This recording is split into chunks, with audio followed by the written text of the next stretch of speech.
it the message that shaped our history? The mission that broke boundaries and changed lives. The Advent movement that is our heritage and our call.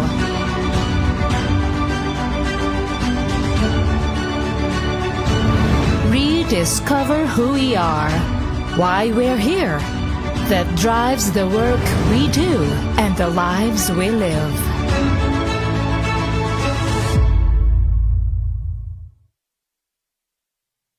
Early Christians received God's Word with all readiness of mind and searched the Scriptures daily whether those things were so. That is a habit that we in this new generation should also practice. Welcome to Lest You Forget, Adventist History and Mission Series. Tonight, we are going to retrace the footsteps of Adventist pioneers, including Ellen White, and how God has led them into establishing what is now called the Seventh-day Adventist Church. I am also joined here by my co-host for tonight, John Sir Joe Calibod. Hello, good evening. And it's a pleasure to be here. And sa mga kapaglahang who are joining us, in behalf of Doc Jim Adil, I would like to welcome all of you for joining us in our ikaupat nga episode sa atong Lest You Forget, Lest I Forget. And mga kapaglahang, it's a series that is very interesting for us to know. Moniging ko ni Sir Rizal nga sa to, kung di ka makabalo sa imong past, mas mabaho ka pa sa isda nga kanabitang nadubok. So mga mga kapaglahon, we're so happy to have you joining us tonight. And of course, our speaker tonight is a man of God, a pastor.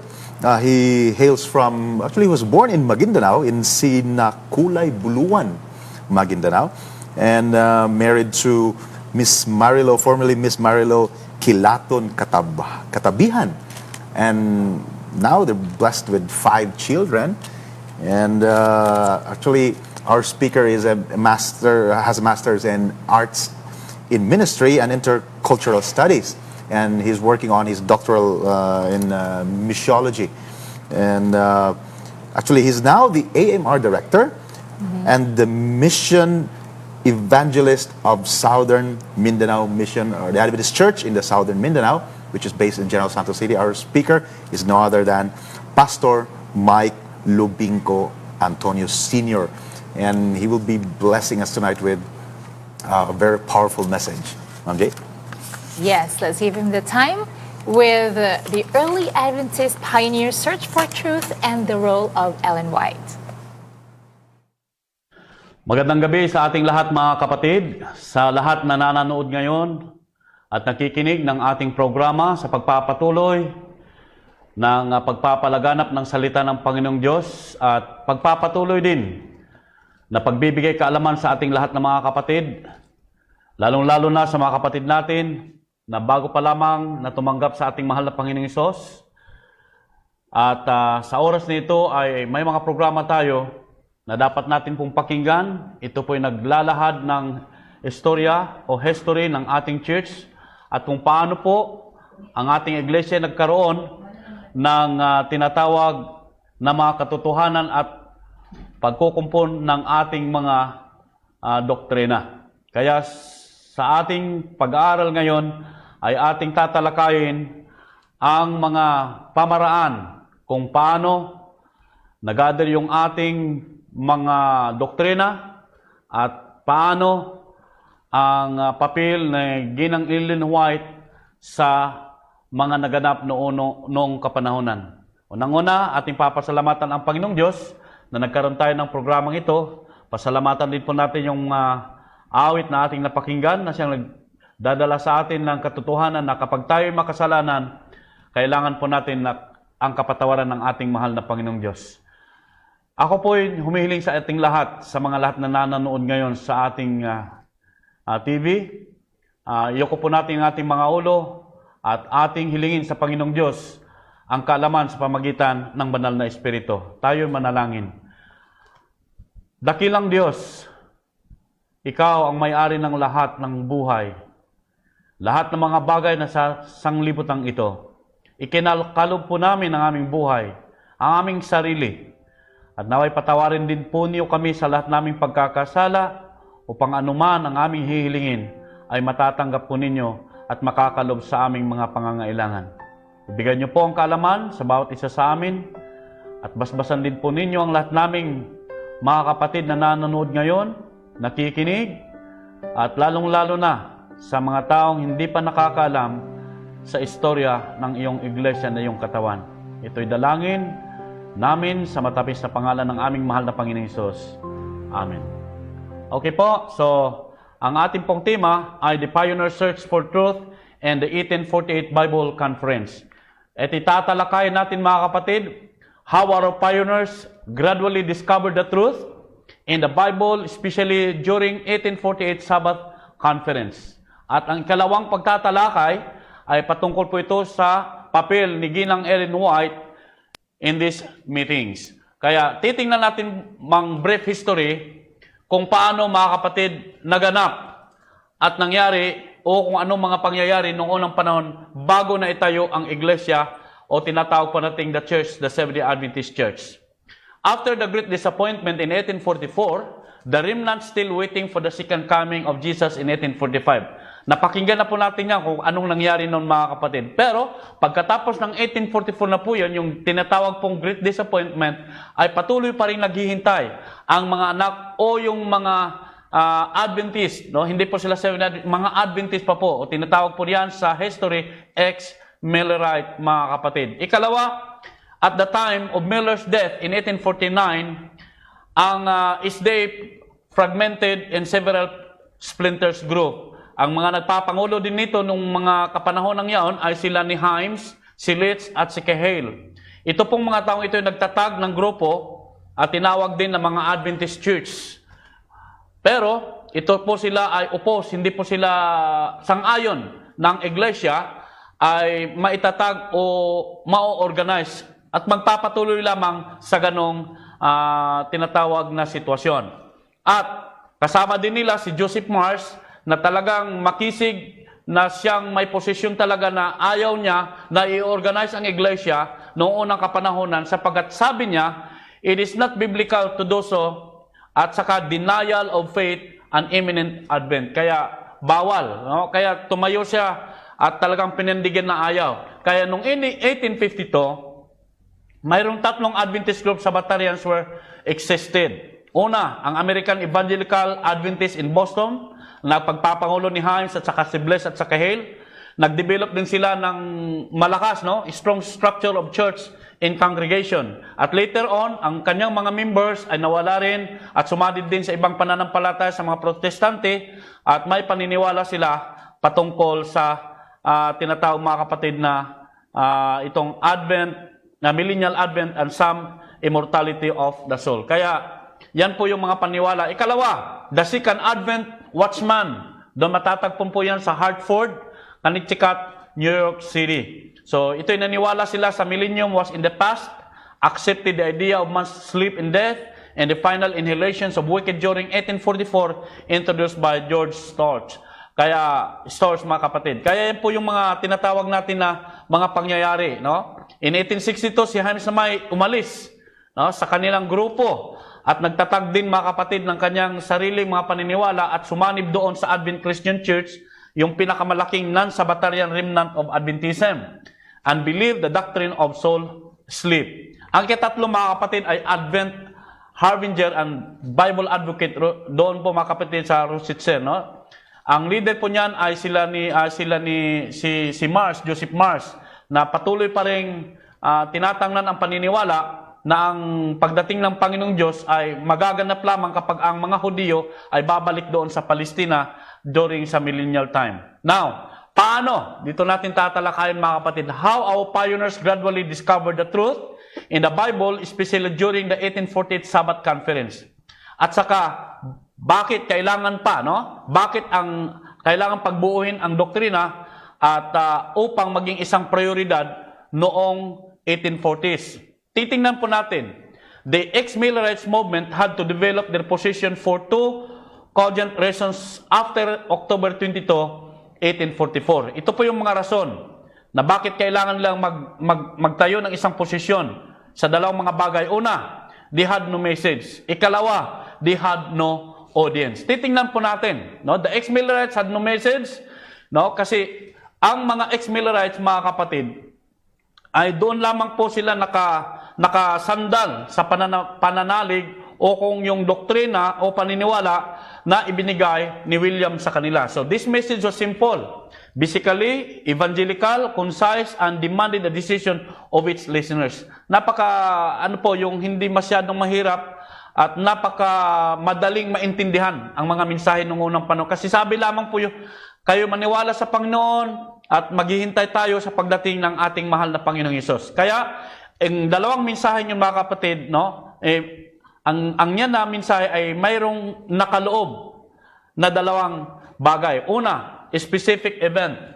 Kaya si William Miller ay nagkaroon siya ng kwintada ng kanyang mga kapanahon at dumating na sabi niya doon may specific time noong October 22, 1844. Kaya yan po, specific event, the coming of Jesus, then a specific time on October 22, 1844. Kaya after October 22, mga kapatid, doon nangyari ang napakasakit. No? Napakasakit na naramdaman ng mga believers, yung mga Adventist.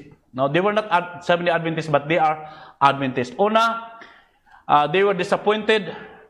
No? Hurt sila talaga, dispirited and disheartened. Ang iba nga ay nagpakamatay dahil talagang hiyang-hiya sila. Ikalawa, totally lacking in energy for further public labor. Mahiya na silang lalabas sa kanilang tahanan. Ikatatlo, confused theologically in their thinking. Kasi yung iba nagpatuloy sa pananampalat, paghihintay, kaya lang mayroon po silang pagdadalawang isip, bakit ba ganun ang nangyari? Kaya sa ikatatlo, sabi niya dito, a substantial amount of time, no? Kailangan na may oras at panahon para mag-develop sila ng kanilang pag-iintindi sa propesiya at mga doktrina ng banal na kasulatan. Kaya nagkaroon ng tatlong theological categories na kanilang pag-aralan upang maipatayo muli ang pananampalataya at patungkol sa paghintay ng ating mahal na Panginoon Hesus. Una po yan, yung disappointment. Titingnan nila kung bakit ba hindi natuloy. So, the continuing study of the newly developing ideas regarding the heavenly sanctuary and Christ's priesthood would eventually clarify their date was right, but their event was wrong. Yun po kanilang nadiskubrihan sa yung tinatawag na disappointment time. Now, the third angel's message, ikalawa, na buuin nila ang pag-aaral nito. So the continuing study of the new doctrine of the Sabbath would gradually lead them to understand that eschatological interpretations of the beast, image, and mark of Revelation chapter 13 and 14, na ito ang nag-guide sa kanila upang mapatayot, maintindihang mabuti ang Sabat na siya rin ang nagbibigay kaliwanagan sa lahat ng mga misteryo sa three angels message. Kailangan din nila na ipatayo ang tinatawag pananampalataya, lalong-lalo na ipagpatuloy ang gawain sa pagpapalaganap ng salita ng Panginoong Diyos. Kaya kailangan nila, mga kapatid, ng mga tinatawag katotohanan. Initially, maraming mga Millerites, including si William Miller, mga kapatid, believed that the probation had closed on October 22 for all non-Millerites. Yan po yung doktrina na pinalaki nila nung panahon, the shut door theory. So it would take years of study, pagbuo. It would take years of study and reflections before they come to understand that the provision door was shut only for some on October 22.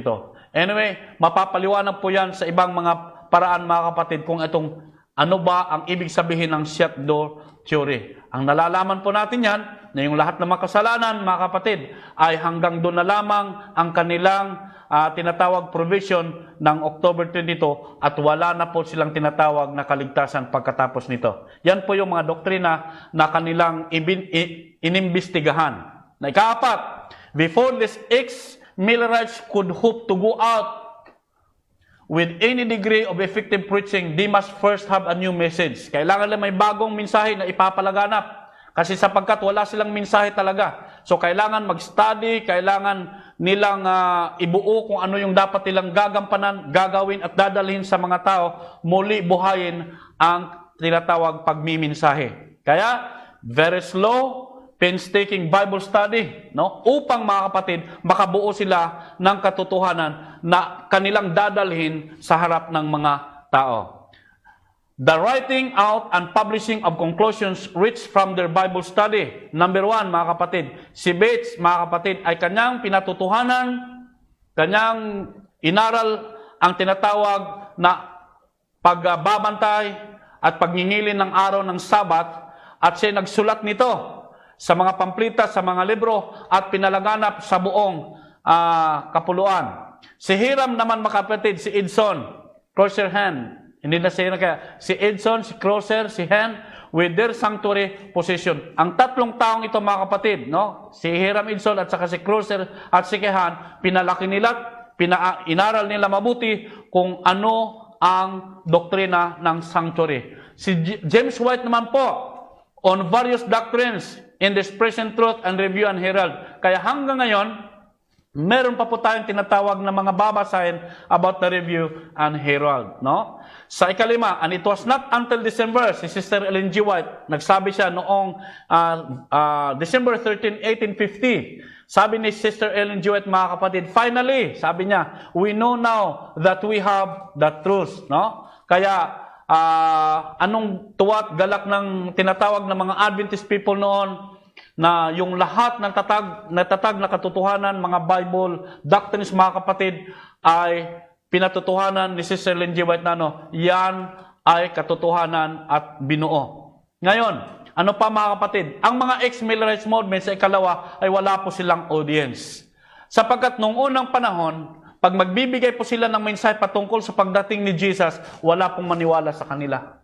Bakit? Mga kapatid, kasi disappointed na po unang-una. Yung mga membro mismo ng mga Millerites ay hindi na po nananampalataya. Umiiba na po sila ng kanilang landas. Yung iba naging atheist, yung iba na may nagpakamatay, yung iba na may hindi na nananiwala, mga kapatid. Galit na galit sila sa Panginoon, galit-galit sila sa mga kasama nila, at ayaw na nila pong, mga kapatid, maniwala. They don't want to be deceived anymore. Kaya, yung tinatawag mga tumubo sa kanilang isipan at puso ang hindi na maniwala sa Diyos o anumang mga doktrina. Kaya mahirapan po ang mga naiwang mga Millerites na magbigay ng kanilang mensahe sapagkat walang mga taong maniniwala sa kanila. They were now very worried and determined above all never again to be so duped and taken in. No? Hindi na ba yun pa sila bagang yung bagang hindi na maniwala kasi ayaw na naming maluko, no? Kaya ang hirap, mga kapatid. Kaya pag magbibigay sila mensahe, sabi naman tao, huwag kang maniwala dyan. Hindi totoo yan. Tingnan nyo, sabi niya, darating ang Panginoon gaya. Ngayon, wala. So, hindi na tayo maniwala. Kaya walang audience, walang maniwala, walang makinig. So, some went into wild fanaticism, strange experiences, and false doctrines, including setting new dates for the second advent. Ako ay nagmamangha, mga kapatid, hanggang ngayon, meron pa rin mga taong Adventist, no? Na nagkukompute ng mga dates na ganito, darating na. Merong nagtawag po sa akin, mga kapatid, sabi niya, Pastor, 7 years na lang, darating na ang Panginoong Hesus. Kaya before 7 years, kailangan ako'y makahanap na ng paraan paano makasurvive. Kaya bumili na kami ng lupa doon sa kabundukan kasi darating yung persecution. Alam niyo, mga kapatid, ganun yan.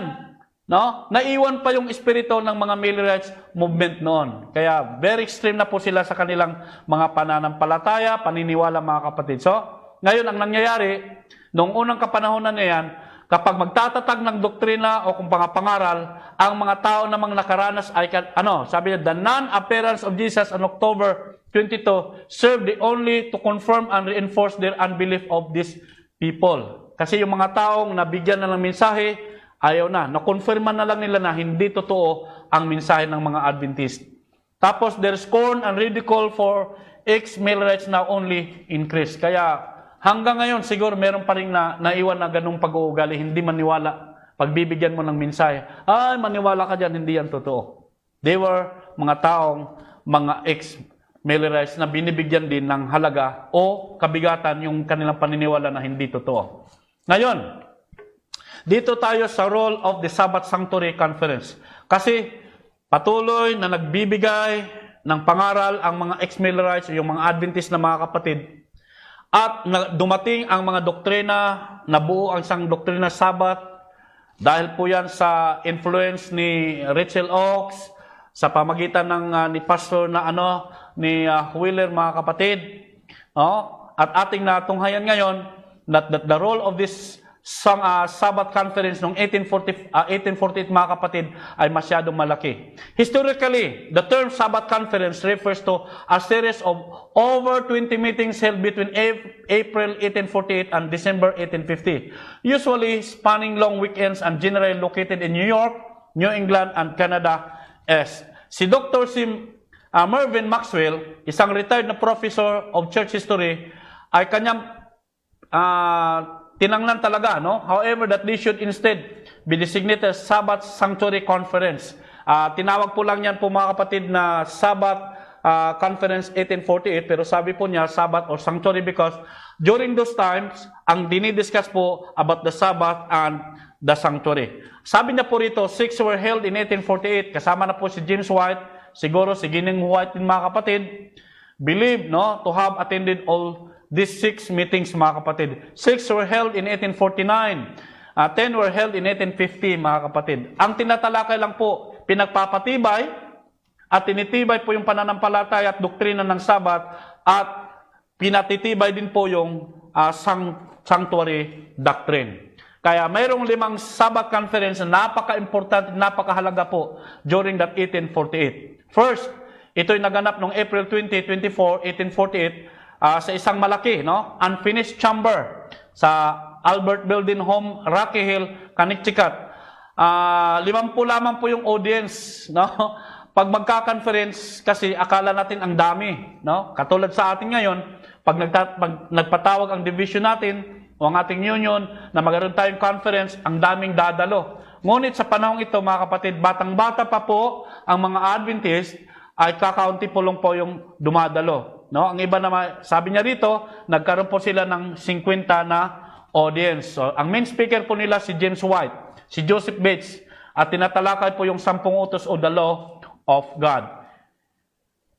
Ang ikalawa, mga kapatid, 1848, doon din nangyari noong August 18, doon kay David Arnold's barn, Ang attendance po ay 35 lamang. All that could be collected in that part of the state. So, ang mga ugali ng nag-attend dito ay talagang mainit yung pagtatalakay.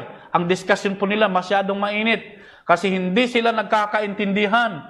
Hindi nga sila nagkakaintindihan sa isang tinatawag na doktrina na dapat sana buuin. Hardly any to agree on any theological point.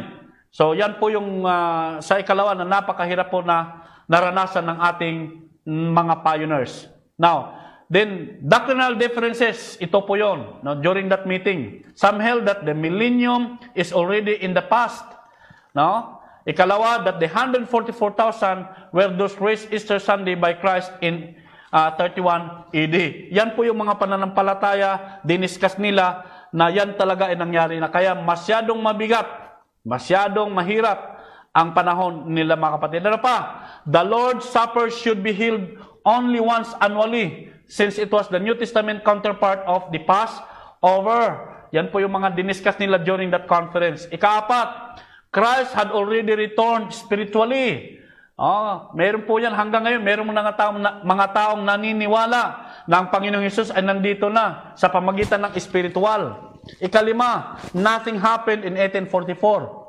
Kaya ang bigat po, na tinatalakay kung paano nila sinalansang at sinagot at pinatutuhanan na yung mga mali ay tinutuwid at gumaganap po sila at gumagawa kung ano ang totoong doktrina ng Biblia. Kaya ang sabi ni Cecil Ellen G. White, noong ang panahon na yan, na talagang heavy, masyadong mabigat ang diskasyon. Siguro, nagbabangayan sila, nagsisigawan sila kung ano-ano yan.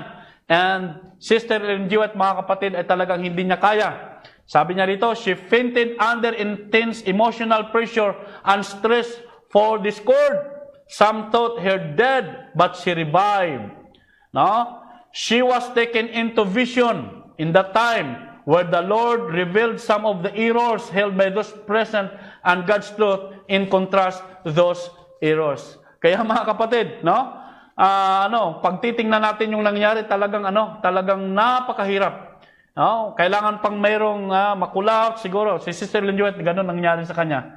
But upon, according sa ating pag-aaral, mga kapatid, upon departure, pagkatapos na nun, ng ikalawang pagtitipon, unity of understanding prevailed. Our meeting ended victoriously.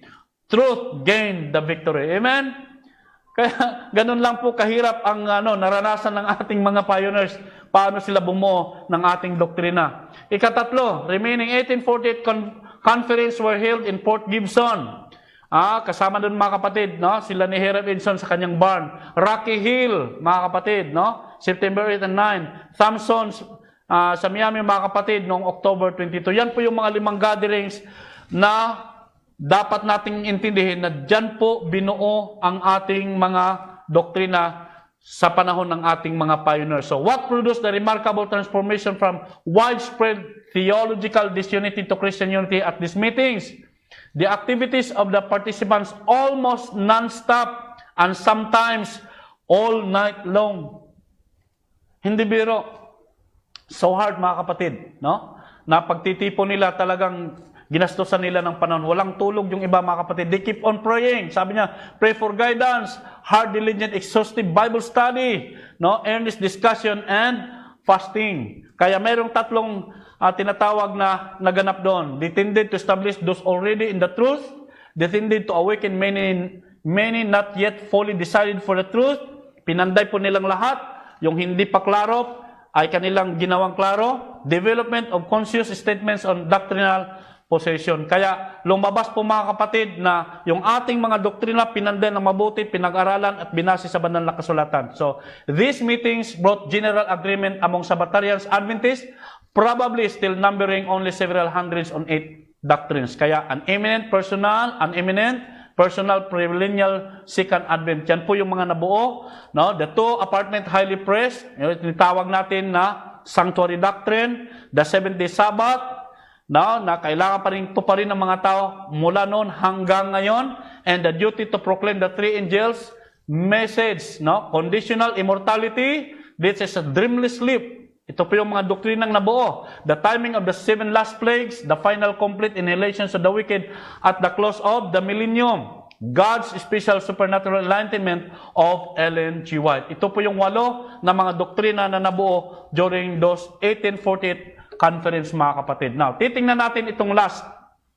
Kung ano ang role. Kasi si Sister Ellen G. White, ang issue sa kanya po, ng mga tao na tagalabas, ang Adventist, ang author po ng doktrina raw, ay ang babaeng tinawag na Ellen G. White.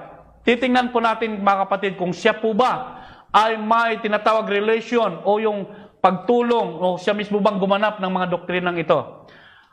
Contemporary questions concerning the existence and nature of Ellen G. White's doctrinal and prophetic authority continue to be raised.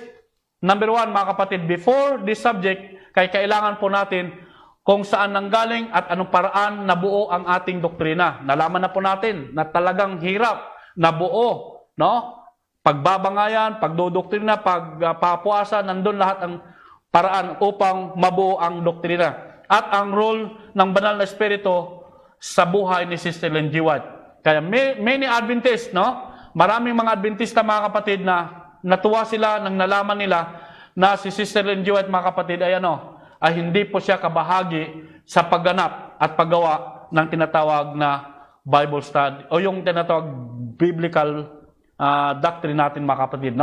So, sabi niya rito, so the source of authority for belief in the Bible but writing of Ellen White are held in such high esteem that for all practical purposes, it is Bible as interpreted by Ellen G. White. So, sabi po yan ni G.H. Cheever, mga kapatid. Hindi po yan siya kabahagi ng tinatawag na Adventist. Pero sabi po niya, ang lahat ng mga doktrina na nakita ay Bible-based lahat. Si Sister Ellen G. White lamang po ay nagbibigay ng komento. So many are happy for that. Kaya this not to say that she did not have a role to play in the process. Wala po siyang tinatawag role. But she has the role only for the comment. But her role in doctrinal formation before 1850 and after 1850, mga kapatid, makikita natin. Sabi niya rito, ang kanyang role doon is to serve as a channel through which God in supernatural manner directly corrected some errors or confusions in the doctrines and confirmed truths. Yan po lang yung kanyang bahagi after na nagawa, mga kapatid, ang doktrina. Kaya, she explains, clarifies, amplifies meaning, and sometimes even defines, and sometimes exegetically, more often homiletically. Ito po yung tinatawag na role ni Sister Ellen G. White, mga kapatid. That is ang role niya. Hindi po yung siya ang kasama sa pagpundar, pagpapanday po ng doktrina. Kasi wala po siya dyan. No? Hindi po niya tinatawag, mga kapatid, na tinanggap yan. Kaya tinatanong lang po siya, she explains, clarifies, sometimes exegetically, more often homiletically. Now, she interprets prophetic symbols, she shows interrelationship between various passages of scriptures. Yan po yung role niya. She provides extra biblical thought, not anti-biblical detail, mga kapatid. So kaya napakalaki ang ginampanan ni Sister N.G. White noong panahon, pero hindi po siya kabahagi sa pagpanday o pagganap o paggawa ng tinatawag natin is the Bible doctrines. No? She does not exhaust the meaning of scriptures. Pag kung ano po yung nabasa niya, mga kapatid, hindi niya po dinadagdagan. Hindi niya po winawalang bahala. Her position on the meaning of the text does not necessarily preclude other positions if they are non-contradictory. Kaya yan po yung role ng Ginang White sa panahon, mga kapatid, ng pagbuo ng doktrina ng Adventista. Kaya sabi niya rito, yet she often refused to read other doctrinal material in order that she may not be influenced by what others wrote. Hindi niya po ugali kung ano po yung mga doktrina ng iba. Hindi niya po ugali na magbabasa noon para hindi po ma-influensya sa mga kapatid kung ano yung kanyang nabasa. Ang sabi niya po rito, sa Letter 37, 1887, si A.T. Jones ay nagsulat, mga kapatid, noong 1887, sabi niya, he quoted nga, I have not been in the habit of reading, si Sister Linjiot po yan, any doctrinal articles in the paper. Hindi niya po ugali. Kasi yung iba, binibigyan ng ibang tinatawag, mga kapatid, na pag-iintindi na si Sister Linjiot, pagkatapos daw na ganun, binabasa niya at sinasabi, hindi ito pwede. Hindi po yan nangyari, mga kapatid. Sinabi niya, I have not been in the habit of reading any doctrinal article in the paper. Kaya hindi niya po ugali yung mga kapatid. Kaya sa oras na ito, mga giliw naming tagapakinig, mga bagong nabaptize, manatili po tayong tapat ng doktrina po ng Adventista ay matatagpo yan sapagkat bunga po yan ng pag-pray, mahigpit na pananampalataya, taimtim na pagdadasal sa Panginoong Diyos upang sila ay makatanggap ng banal ng Espiritu upang po makabuo ng doktrina. Kaya hindi po kabahagi si Sister Lynn G. White po yun sa tinatawag na nandun po siya upang gumanap. Siya lamang po sa ating nabasa ay siya lang po ay nagko-confirm na yung mga nangyari, yung nagawa ay totoo at dapat nating paniwalaan. Ano po yung sabi, mga kapatid? In conclusion, Ellen White contributions make beyond confirmation. Over time, she provided a theological framework, a worldview. Her conceptual themes of the love of God and the great controversy between good and evil have provided Seventh-day Adventists with an interpretive theological framework to understand the Scriptures. Amen. Yan po, mga giliw naming tagapanood, tagapakinig, no? Mga kapaglaom, kung sa Cebuano pa, dapat po nating intindihin na ang hirap ng paggawa ng doktrina ay hindi po biro. Pero salamat ng Diyos ay nagkaloob po sa atin ng isang tao na siyang tumulong upang patunayan na ang ginawang mga doktrinang ito ay totoo. Sa pagtatapos mo, mga kapatid, ito po yung hamon sa bawat isa sa atin. We are to hold as very sacred the faith that has been substantiated by the instruction and approval of the Holy Spirit of God from our earliest experience until the present time. Yan po ay mababasa natin sa Letter 66 noong August 1911. Kaya mga kapatid, mga giliw naming tagapakinig sa ating Hope Channel, Pasalamatan natin ang Panginoong Diyos na ang iglesyang natatag ay kinalooban po ng kapangyarihan upang tuklasin ang mga bagay-bagay na dapat nating alamin patungkol sa kaligtasan, patungkol sa kabutihan ng ating sarili, upang maihanda po tayo sa pagdating ng Panginoong Diyos. Utang po natin sa ating mga pioneers ang ating kalaguan ng ating iglesia. Kung hindi dahil sa kanila, siguro walang Seventh-day Adventist. Kaya, ang dalawang bagay na ipatayo po natin, na unang-una, ang doktrina ay ginampanan ng ating mga pioneers sa hirap, sa ginhawa, at sa katotohanan, at sa pagpipray, dalangin ng Panginoon Diyos. Ikalawa, na si Sister Ellen G. White pong mga kapatid, ay lamang po siya ginamit ng Diyos upang patutuhanan kung ano yung mga doktrina na nasalangsang diyan po sa banal na kasulatan. Ang Diyos, ang ating purihin. Ang Diyos ang ating sambahin. Kung anong binigay na katotohanan na sa atin ngayon, ay ating tanggapin, ay ating isabuhay, upang sa pagdating muli ng ating mahal na Panginoon Hesus, nandun tayo sa kaharian at magkita-kita tayo ng lahat ng mga pioneers doon sa kanyang kaharian. Kayo po ay aking hiniling na yumukot, manalangin po tayo. Amang Diyos, banal ka't makapangyarihan sa lahat.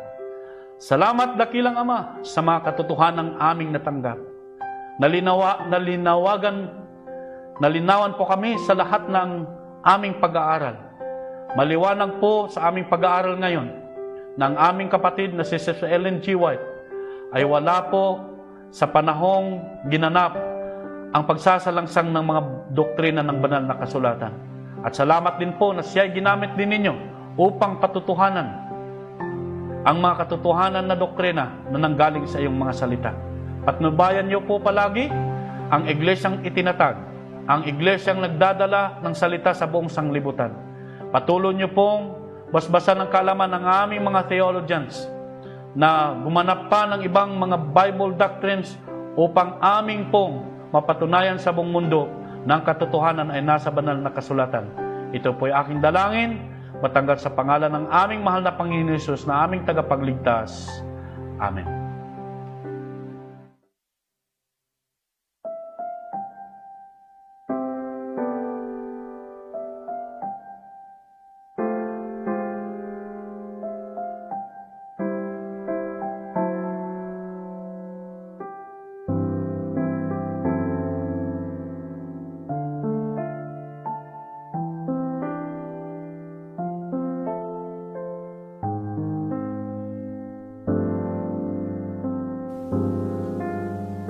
I don't understand how God so divine could lower himself to a life such as mine and consider me worth every minute of time to rescue a sinner like me. When I think of my Savior alone on the cross, I know without him that my life would be lost if he had not been willing to suffer the cost to rescue a sinner like me. To rescue a sinner like me, Lord, to rescue a sinner like me. He abandoned his throne and his kingdom above to rescue a sinner like me.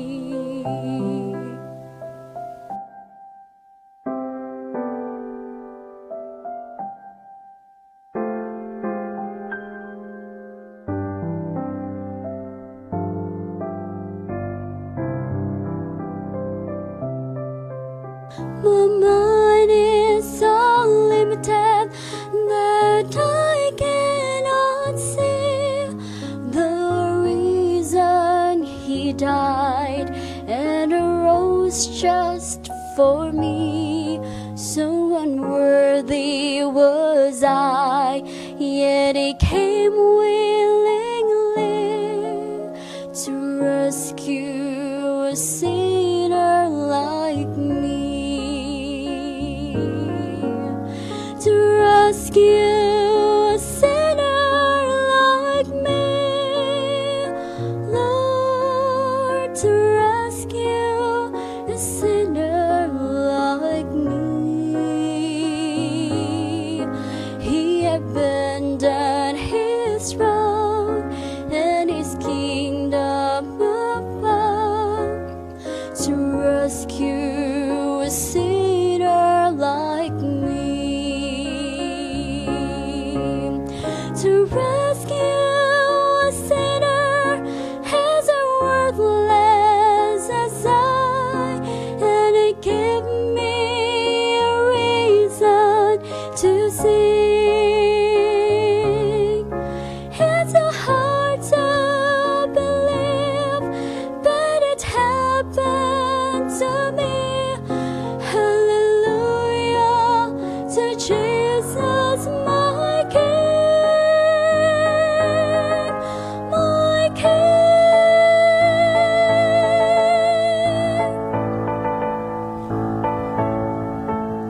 To rescue a sinner like me, Lord, to rescue a sinner like me. He abandoned His throne and His kingdom above to rescue a sinner like me. He abandoned His throne and His kingdom above to rescue a sinner like me.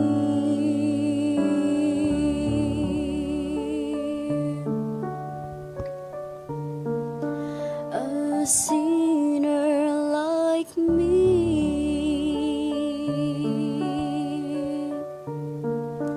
A sinner like me.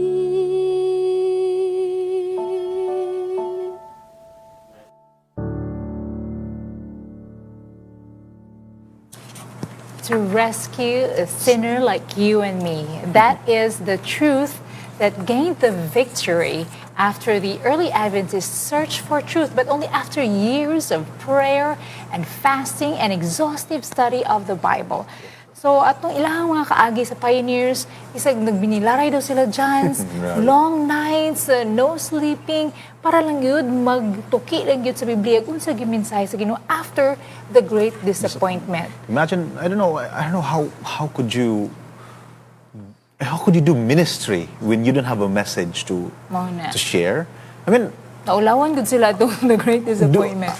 napa ba kay naong to preach the gospel to people when you failed sa imong, when you feel ang imong message nga gi-share ni fail man. Wala You know sila what I mean? baka ko man yung Ginoo man ginibalik. Ang kaulaw ana bitaw, but I think you know what, when we were listening to the message, I came to realize ba nga ang pag-abot ni Ellen White during that time, it was a perfect time Timing. nga gihatag sa Ginoo. It's providence by God gid nga to guide us to kana ba tong kay kung wala po si Ellen White adto, I was asking you a while ago kung si Ellen White ba karon pa na siya na tao, mutuo ba Mutuo ka ba ta? Or would she be like Jesus also nga abandoned, rejected by the people? But she was rejected by some as well during her time. Yes. But I can see God's hand of leading after the great disappointment. Mo rin to na siya mga vision to confirm and to give us enlightenment, to give us more understanding about the Bible through her visions. And it's grabe gid nga mura bitag providensya gid sa Ginoo nga butang to niya nga wa po niya gilate ra si Ellen White pud nga before sa disappointment siya gigamit sa Ginoo. So it was such a perfect time as that moment ba nga gikinahanglan gid ang iyang pagka-propeta. I think isulayan gid pud ang mga Christians that time nganong gipaagi man sa great disappointment. Kanang True. gitugo to sa Ginoo nga na misinterpret nila ang event. I think it's a lesson for us to learn as well. Oh, In fact, yes. I mean, Pastor Antonio was, thank you so much, no? Pastor Mike Antonio for the very wonderful explanation and a wonderful message this evening. And of course, sa itong singer. And of course, thank you, Spacey, for allowing your studio to be used for the recording. And we pray for Southern Mindanao Mission, no? Ang ilahang kuan, ang ilahang studio. No? But going back to what he was mentioning a while ago, nga, wala message. Imagine, wali ka, wala kay message. Yes. But sa ilang pagpaningkamot, bilar, pag-fasting, pinaagi sa mga visions and dako gigikabang. Kato yung question dyan sa banga, mutubo po ka ta. Sa Yeah, ilang nga time na mo, wala ni Tukang Ellen White. But have you noticed, nga katong ni Tukang Ellen White, kauban po niya sa pag-study sa Bible. Yeah, true. So they were not deceived kung false prophet pa to si Ellen White, kung uglahi ang espiritu naggamit sa iya, ug dili iya sa Ginoo. I'm sure na deceive gid sila kung wala gid silang tanong sa Bible. Tinuod man hiya sa iyang kuan. So ang ni-accept pod sa messages ug sa guidance ni Ellen White katugid po mismo nag-study sa Bible. So kung kita, kung kulang tag pagtuon, kulang gid po tag pagtuo. No? Amen. Ang atong pagtuon man gud mo'y makadugang sa atong pagtuo. So pagtuon, pagtuog, pagampo. That's So karon mga kapaglaw, no, we praise God for this opportunity to be able to share and to learn more about our history. And now, speaking of studying and having faith and prayer, we will pray for these prayer requests right here, right now. And kung gihangyo ang tanan nga nagalangtaw karon to join us as we pray for these names. Ubay-ubay gini siya. Shall we pray? Our Heavenly Father, we would like to praise you and we would give back the honor and the praises this evening. Your name will be glorified and your name be praised tonight. Pray for your forgiveness, that you will cleanse us from our sins and accept us just as we are. Thank you for the message that we heard this evening. Pastor Antonio reminded us, that encouraged us, that your hand was there and your hand will still be there till the end of time to guide the history of your church, to guide each and every member as we hold on to our faith in you each day. I pray, Heavenly Father, for these names, most especially. I'm praying for Apol Yashika for healing. I pray also for Yep Dayanging Hirang and the family. And for they're having fever right now. And Lizelle Cañete, for her to have a negative result for a swab test. For her baby, I pray, Heavenly Father, that you'll be with Ronel Chris Sotilio as well, for his incoming marine engineering licensure examination. Also bring to your throne of grace Lenny Juanites. They're praying for to have a child. And you've conducted miracles before. To Sarah, to a lot of biblical characters that you have given them children. And you would answer her prayers as well. Pray for Pastor Gideon Undap. He suffered stroke just recently. Pray for the family as they handle this situation. I pray for healing for him, for the doctors that is taking, for the medical personnel who are taking care of him today. Please be with him, give him strength, and the family, give them stronger faith in you that they will hold on to you. Pray also for Ryan Gula, who's having a malignant tumor. Also pray for Edwin Mediodia and Edwin Estares, sila pneumonia. And we also pray for Fe Tudinho with abdominal pain. We also pray for Sol Liasos, who's also in the ICU right now. Elizardo Kiamco Sr., also in the ICU in Iligan, in Adventist Medical Center, Iligan City. And to those who are watching right now, you've seen their hearts, you've seen their struggles, their hardship. We have also seen their faith in you. Help us to hold on in your hand, O Lord, and to have faith in you, whatever happens, whatever our situation may be. May that our love towards you, our faith towards you, will always be stronger each day despite the trials that we're going through. Pray, Heavenly Father, that you will be with our viewers today who are watching, who are joining us, wherever they are. Bless us all, and that your Spirit will dwell in our hearts as we continue to serve you each day. In Jesus' name we pray. Amen. Amen. Thank you very much. And just to remind us, this new series, Lest You Forget Adventist History and Mission, is for us to be looking back and be inspired by the pathways of our pioneers and to guide us for what we are supposed to do in this present time. So just like the pioneers, let us pray harder. Let us offer fasting and even study harder the Word of God so that we will be approved unto God and we will not be ashamed of our message because we know, we are sure, we are basing it on the Bible and not any other person. So we would like to see you again tomorrow. You can watch us 7 to 8 nightly. With our topic tomorrow? With our topic, History and mission of the publishing work. So, That's right. It's very interesting. We have a new speaker again tomorrow. Atangin niyo na mga kapaglaom. So, see you tomorrow. This is Lest You Forget Adventist History and Mission.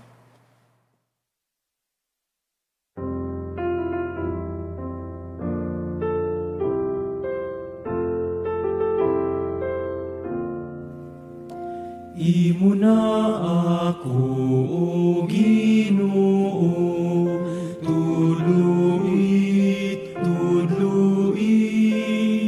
aron na dili na magsuki, tabangi ako.